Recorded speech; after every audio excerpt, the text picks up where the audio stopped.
Olá, seja bem-vindo à Escola do Discípulo. Eu sou Yuri Breder, você já deve me conhecer, mas se você ainda não conhece a escola, esse canal é um canal cuja paixão, cujo propósito é falar da Bíblia, de Jesus, de uma maneira que seja intelectualmente robusta e espiritualmente vibrante, para ajudar você a conhecer mais a Deus. Esse é o nosso sonho, e é a isso que a gente tem se dedicado semana após semana. Nós temos o sonho de expor a Bíblia toda aqui nesse canal, gratuitamente, trecho por trecho, capítulo por capítulo, livro por livro, e a gente sabe que é um trabalho e tanto, mas a gente já tem caminhado nisso há bastante tempo. Então, essa é a Escola do Discípulo. Se você deseja se juntar a nós, se inscreva no nosso canal, deixa sua curtida nesse vídeo e você também pode se tornar um membro. Tem um botãozinho aí, tornar-se membro. E aí você pode ser um cooperador dessa obra financeiramente com o valor que Deus colocar no seu coração. Amém? Então, bom, meu nome é Yuri, nós estamos em Atos, na exposição de Atos dos Apóstolos, um livro maravilhoso escrito por Lucas, e nós estamos no finalzinho da segunda viagem missionária de Paulo, estudamos Atos 16 na aula passada e hoje entramos em Atos 17 e 18. Então, já com a sua Bíblia em mãos, você tem que ter uma Bíblia em mãos, você tem que ter a sua caneta e o seu caderno para você fazer as suas anotações, para você escrever, registrar aquilo que Deus vai falar ao seu coração e com certeza você vai ser muito abençoado nessa aula. Essa aula também não está sendo gravada ao vivo, geralmente a gente faz lives, mas por conta do Natal, essa coisa toda, né, do fim de ano, nós estamos deixando essa aula gravada e eu sei que tem pessoal que sempre está assistindo, né, aqueles são os fiéis mesmo, todo domingo estão lá, e eu sei que vocês estão aí, mas essa aula não está sendo gravada. Isso não quer dizer que você não pode fazer suas perguntas. Faça suas perguntas aqui, nós depois vamos deixar também uma caixinha de perguntas aberta lá no nosso Instagram, @Escola do Discípulo, ou você pode deixar seu comentário, sua pergunta aí nessa parte de comentários mesmo, tá bom? Antes de mais nada, então, vamos orar? Senhor Deus, muito obrigado por essa manhã, obrigado por esse tempo juntos, ó Deus, que temos diante da Tua Palavra. Como sempre pedimos e oramos, Senhor, abre os nossos olhos, os olhos do nosso coração, para que nós possamos ouvir e ver, ó Deus, o Senhor nas páginas das Escrituras.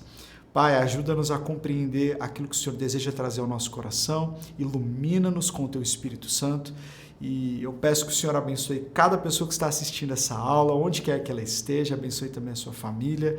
Essa é a nossa oração que fazemos em nome de Jesus. Amém. É isso aí, gente. Vamos lá, então. Atos, capítulo 17 e 18. Será o tema da nossa aula. A gente tem um roteirinho aí. Em primeiro lugar, Paulo passa por Tessalônica e Bereia. Lembra que ele está vindo de Filipos, da Macedônia, lá do capítulo 16. Então ele passa em Tessalônica e Bereia. Depois Paulo passa por Atenas. Aí nós entramos no capítulo 18. Paulo em Corinto e Éfeso. E depois vamos falar sobre um outro personagem que aparece aí de supetão na história, chamado Apolo. E é uma figura muito importante para os crentes em Éfeso e em Corinto. Bom, vamos lá. Versículo 1 de Atos 17 diz assim: Tendo passado por Anfípolis e Apolônia, chegaram a Tessalônica, onde havia uma sinagoga judaica. Então, no primeiro versículo aí a gente já vê algumas coisas importantes, né? Que Tessalônica era uma cidade extremamente crucial ali naquele momento, naquele cenário, era uma cidade muito importante, tanto que ali havia uma sinagoga, né? Diferente de Filipos, que também era uma cidade importante, mas não tinha esta sinagoga. Mas Tessalônica não, Tessalônica tinha um teatro gigantesco, era um lugar muito visitado, muito rico, né? Então era uma cidade bastante importante. Paulo vai para lá e, como tem uma sinagoga, a gente sabe que essa era a estratégia de Paulo. Onde tinha uma sinagoga era o primeiro lugar onde ele ia.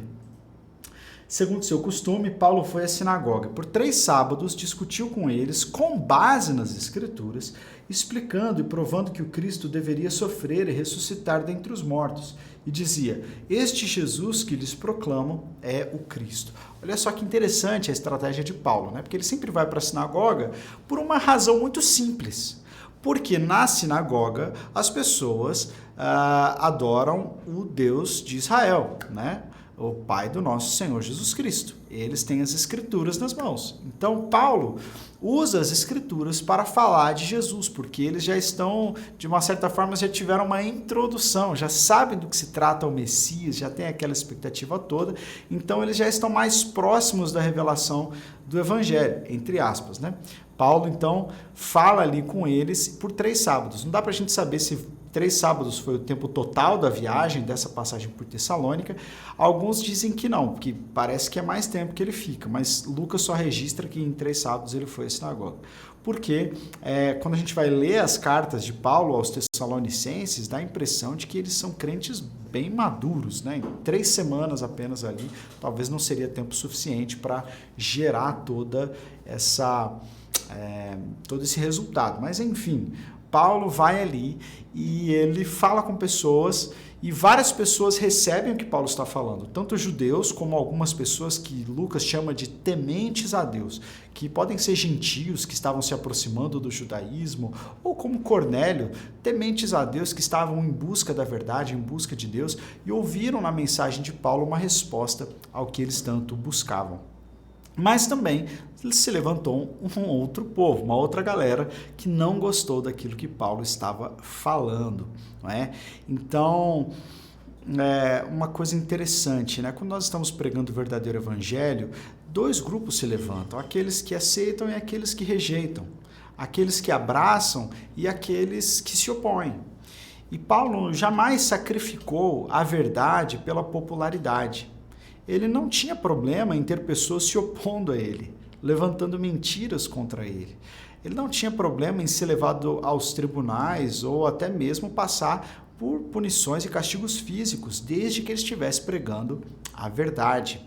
E isso é uma lição para nós, porque muitas pessoas querem viver um tipo de evangelho que não ofende ninguém, querem pregar um tipo de verdade, mas que, assim, exclui alguns detalhes importantes da fé cristã que não são detalhes, porque sabe que se nós dissermos a verdade, como a Bíblia diz, o mundo pode não gostar daquilo que estamos falando. E isso é óbvio, Jesus já havia dito isso aos seus discípulos e isso acontece também com Paulo. Tem um grupo que ouve a mensagem de Paulo, como havia um grupo que ouvia a mensagem de Jesus e recebia, e havia um grupo que rejeitava a mensagem de Paulo, como rejeitava a mensagem de Jesus. Então, se eu sou discípulo de Jesus, se eu também tenho no apóstolo Paulo uma figura em quem me espelhar, eu também tenho que ser zeloso pela verdade. Não é? E entender que a minha popularidade não importa. Não importa se eu estiver falando aqui da palavra de Deus, estiver pregando a verdade e aparecer um monte de gente fazendo comentários ou colocando dislike no vídeo ou falando mal de mim pela internet, para mim não importa. O que importa é a verdade e não a popularidade. E Paulo tinha isso bem claro para ele. E aí, então, essas pessoas se levantaram contra Paulo, foi isso que aconteceu, você pode investigar melhor ali o texto, mas alguns judeus, por inveja daquilo que estava acontecendo, né, com Paulo estava ganhando bastante discípulos ali, eles levaram Paulo para ser, de uma certa forma, julgado, né? E aí, então, os discípulos tiram eles dali, eles pegam o anfitrião de Paulo, que é Jason, e enfim, não conseguem achar Paulo e os seus amigos, e aí depois eles enviam Paulo e Silas para Bereia. Esse é o texto que está lá no versículo 10. Chegando ali, eles foram à sinagoga judaica. Mais uma vez, a mesma coisa que a gente vê se repetindo desde o início das viagens de Paulo. Ele chega num lugar e procura a sinagoga. Os bereanos, habitantes dessa cidade, eram mais nobres do que os tessalonicenses, pois recebiam a mensagem com grande interesse, examinando todos os dias as Escrituras para ver se tudo era assim mesmo. E creram muitos dentre os judeus, bem como dentre os gregos, um bom número de mulheres de elevada posição e não poucos homens. Então, isso que a gente sabe da cidade de Bereia, que Lucas diz que lá em Bereia o povo ouvia com atenção a mensagem de Paulo, mas eles eram melhores, eles eram mais nobres. Não está falando mais nobres no sentido de nobre nascimento, que eles eram mais ricos do que os tessalonicenses. Não, a nobreza deles estava na sua fidelidade a Deus e às Escrituras. É isso que os tornava mais nobres, não é? Eles investigavam todos os dias para ver se aquilo que Paulo estava dizendo era mesmo daquela forma. Então, os bereanos são uma inspiração para todo estudante da Bíblia, né? Toda pessoa que ouvindo algo sobre Deus, sobre a palavra, não recebe como se aquilo fosse uma verdade logo de cara, sem antes estar com a sua própria Bíblia aberta e examinar se é desse jeito mesmo. Se todos os cristãos fizessem isso, com tudo que ouvem, com toda a mensagem que recebem aí, ver se é exatamente isso que está sendo dito na Escritura, nós teríamos uma outra cara evangélica no Brasil, eu acho. Então nós precisamos ser como esses bereanos, e analisar tudo a fundo. E olha só que interessante que esses nobres, essas pessoas que são elogiadas pela Bíblia, eram em sua maioria mulheres. Olha que interessante essa preocupação de Lucas, não é uma preocupação, mas é quase como uma característica de Lucas, o lugar que Lucas dá a mulheres e a outros grupos que não são tão citados assim, ele diz que eles eram nobres, ou elas eram nobres. Essas mulheres receberam distinção, porque ouviam a palavra e conferiam nas Escrituras. Então, muito bacana. No versículo 13, nós lemos assim: quando os judeus de Tessalônica, da cidade onde ele já tinha estado antes, lembra? Ele já saiu de Tessalônica, está em Bereia. Quando os judeus de Tessalônica ficaram sabendo que Paulo estava pregando a palavra de Deus em Bereia, dirigiram-se também para lá, agitando e alvoroçando as multidões. Imediatamente os irmãos enviaram Paulo para o litoral, mas Silas e Timóteo permaneceram em Bereia. Olha só como que existe um zelo nos perseguidores da fé, não é? Paulo e Timóteo, Paulo e Silas. Eu falei sobre verdade, sobre popularidade, e olha só como que eles realmente não estavam interessados em popularidade ou se valer daquilo ali de alguma forma para que o nome deles fosse conhecido. Assim que um tumulto começava e aquilo podia afetar a pregação do evangelho, eles saíam e iam para outro lugar.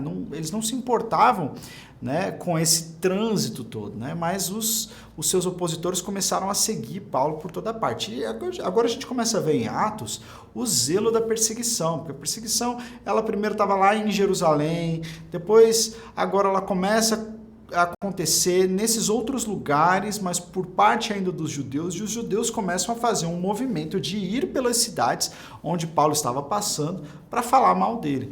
Então, realmente, os inimigos do evangelho, os inimigos da palavra, os inimigos da verdade, que se declaram assim, eles têm um zelo também, viu, gente?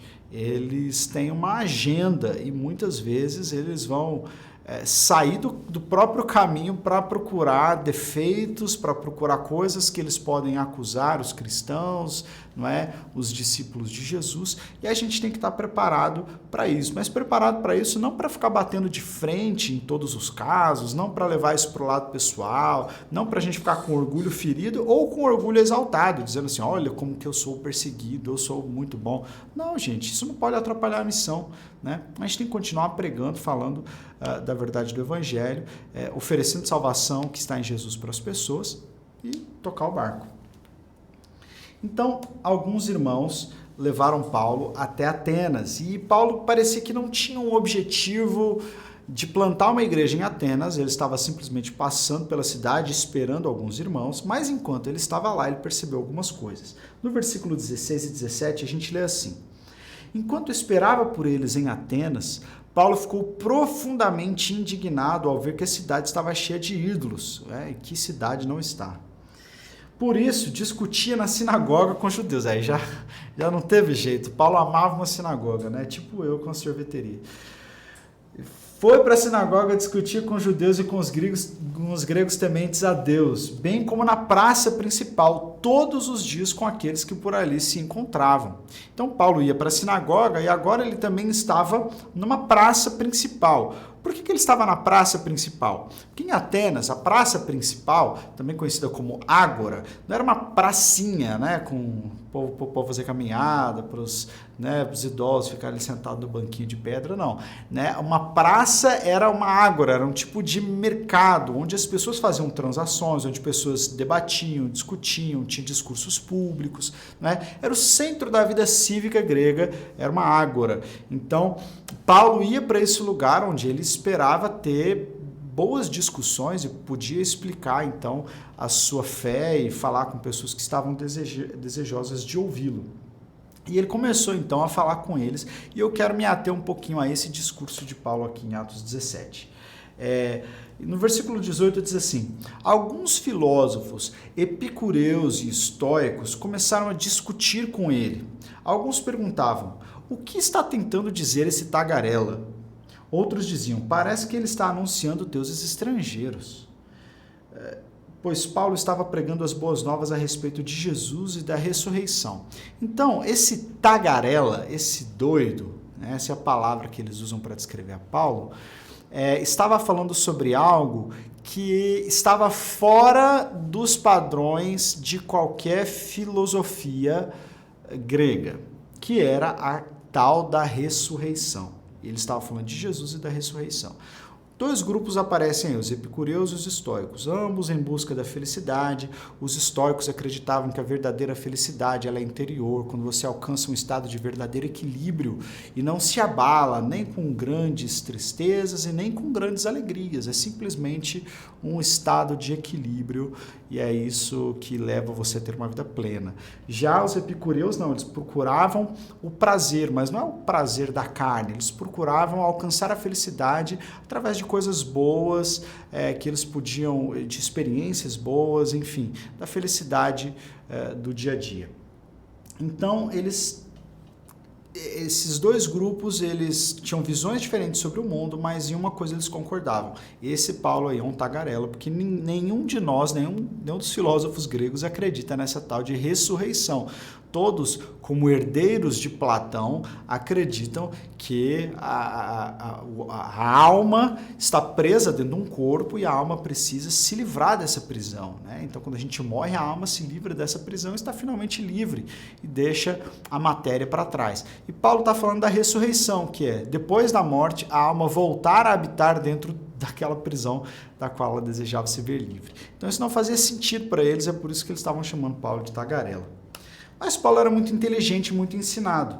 E aí no versículo 22 e 23 nós lemos assim: Paulo então levantou-se na reunião do Areópago e disse: Atenienses, vejo em todos os aspectos que vocês são muito religiosos. Pois andando pela cidade, observei cuidadosamente seus objetos de culto e encontrei até um altar com essa inscrição: ao Deus desconhecido. Ora, o que vocês adoram, apesar de não conhecerem, eu lhes anuncio. O Deus que fez o mundo e tudo que há nele é o Senhor do céu e da terra, e não habita em santuários feitos por mãos humanas. Ele não é servido por mãos de homens, como se necessitasse de algo, porque ele mesmo dá a todos a vida, o fôlego e as demais coisas. De um só, ele fez todos os povos, para que povoassem a terra, tendo determinado os tempos anteriormente estabelecidos e os lugares exatos em que deveriam habitar. Deus fez isso por quê? Para que os homens o buscassem e, talvez tateando, pudessem encontrá-lo, embora não esteja longe de cada um de nós. Pois nele vivemos, nos movemos e existimos, como disseram alguns dos poetas de vocês. Também somos descendência dele. Assim, visto que somos descendência de Deus, não devemos pensar que a divindade é semelhante a uma escultura de ouro, prata ou pedra feita pela arte ou imaginação do homem. No passado, Deus não levou em conta essa ignorância, mas agora ordena que todos, em todo lugar, se arrependam. Pois estabeleceu um dia em que há de julgar o mundo com justiça, por meio do homem que designou, e deu prova disso a todos, ressuscitando-o dentre os mortos.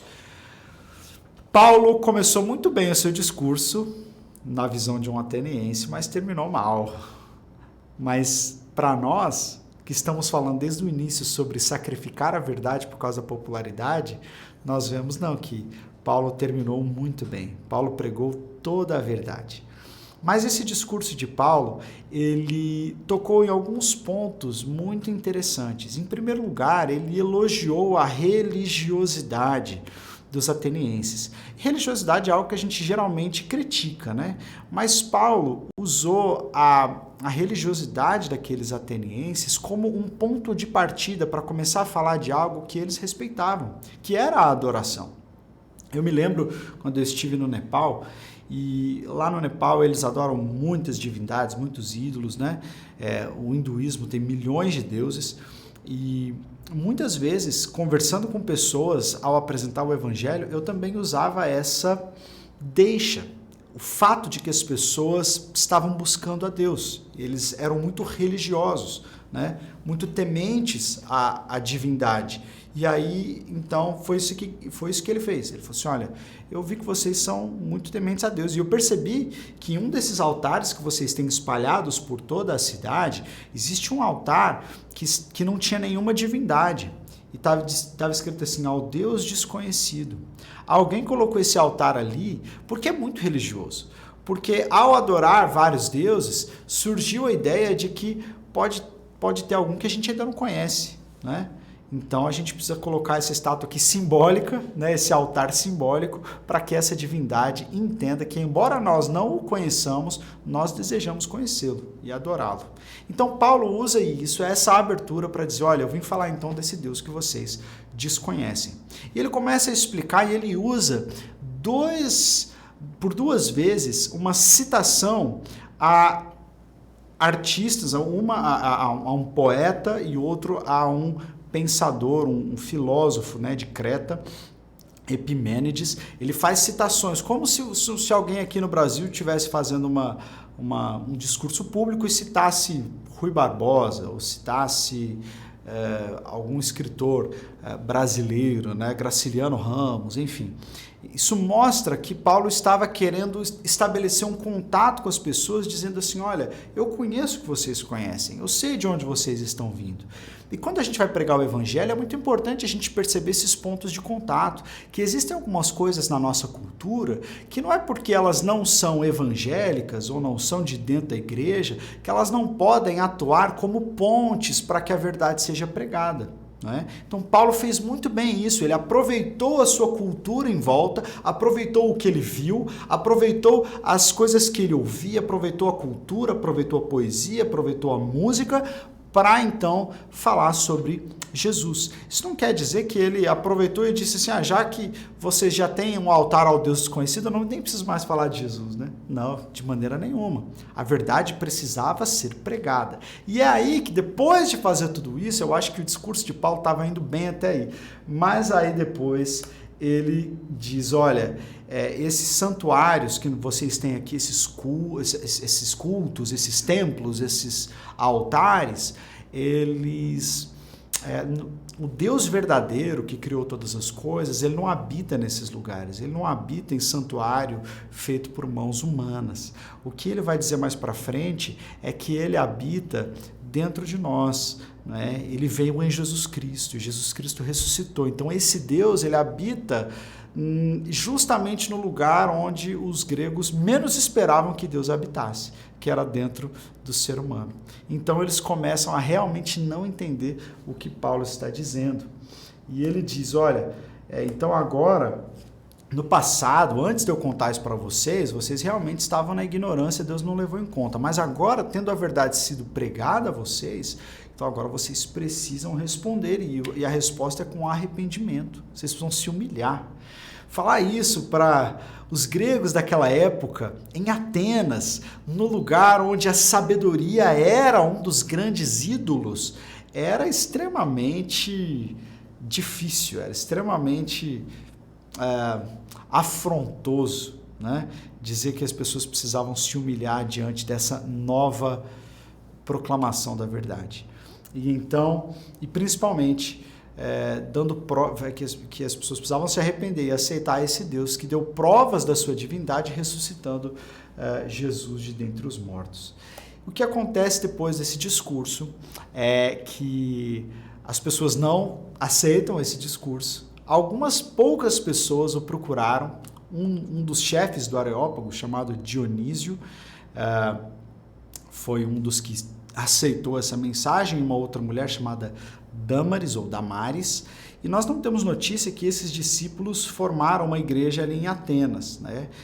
Alguns que estudam a tradição, a história da igreja, acreditam que esse discípulo de Paulo, chamado São Dionísio, né, chegou até a França e foi também um missionário, e lá tem uma catedral, a Saint-Denis, né, ao São Dionísio, e tem outras histórias aí sobre ele. Mas fato é que a passagem de Paulo por Atenas não surtiu muito efeito, como em outros lugares, né, quando ele ia nas sinagogas e tal.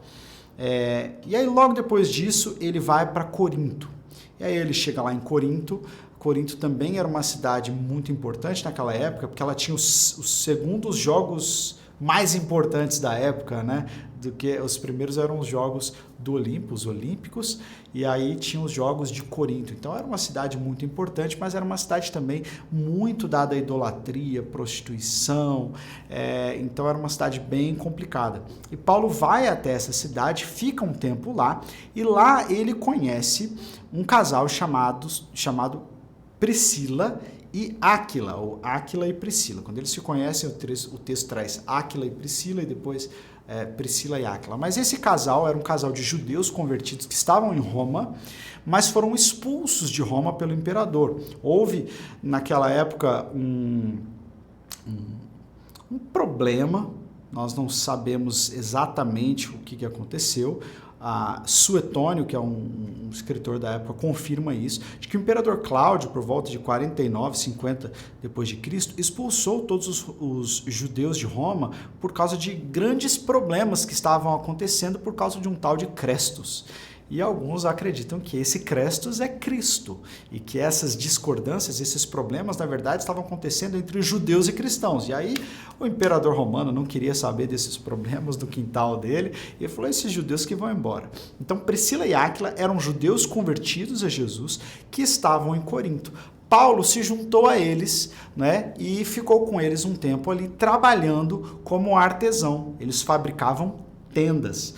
Né? E aí, depois de ficar um tempo com eles, Paulo vai então para Éfeso, e ali em Éfeso ele conhece as pessoas, fica um certo tempo ali, mas depois ele volta para casa. E aí, no nosso roteiro, a gente viu que o capítulo 18 termina com o tal de Apolo, lá em Éfeso e Corinto.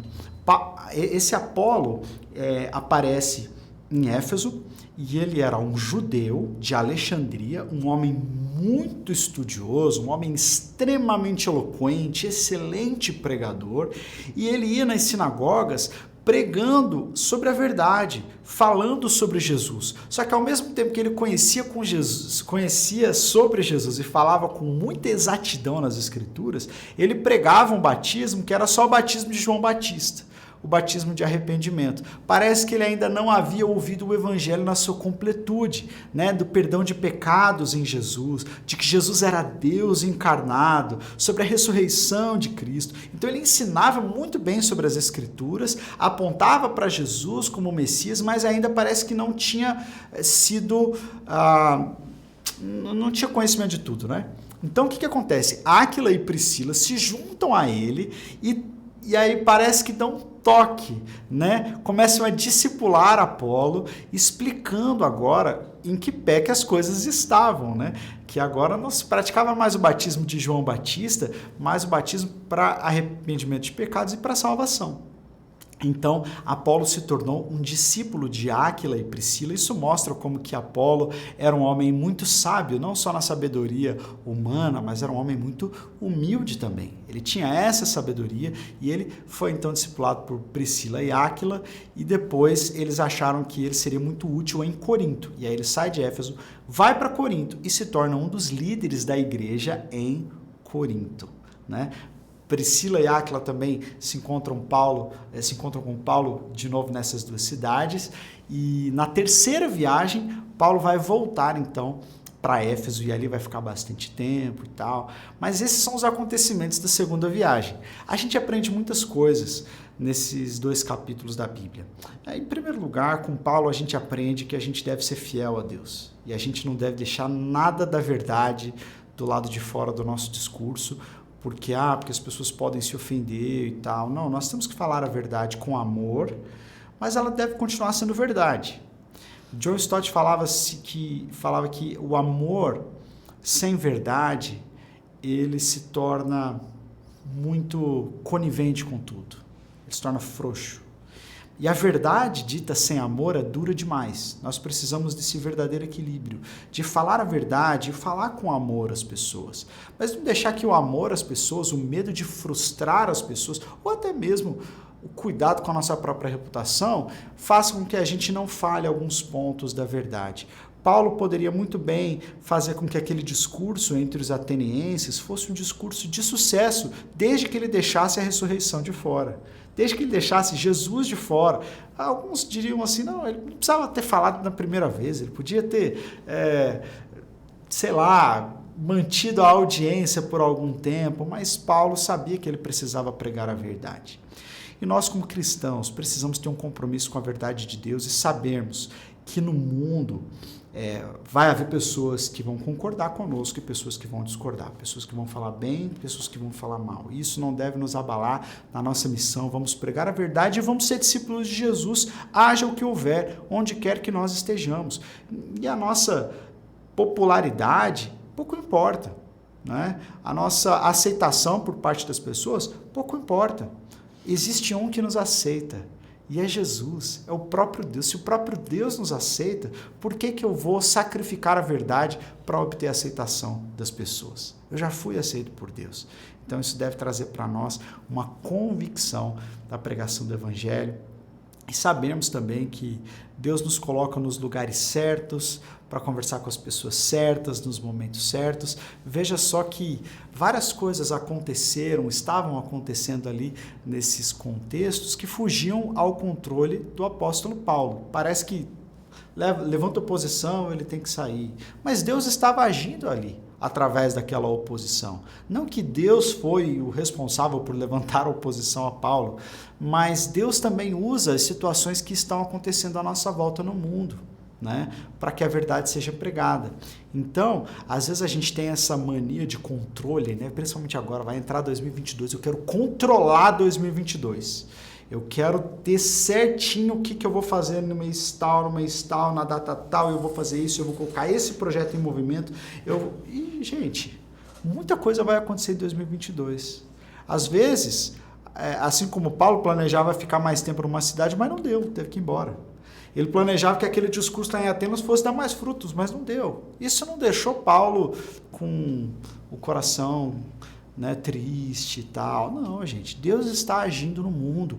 O mundo é o palco da ação de Deus. Então a gente tem que viver a vida de uma certa forma. Lógico que nós temos que fazer os nossos planos, mas a gente tem que viver a vida de uma certa forma, descansados na boa mão de Deus.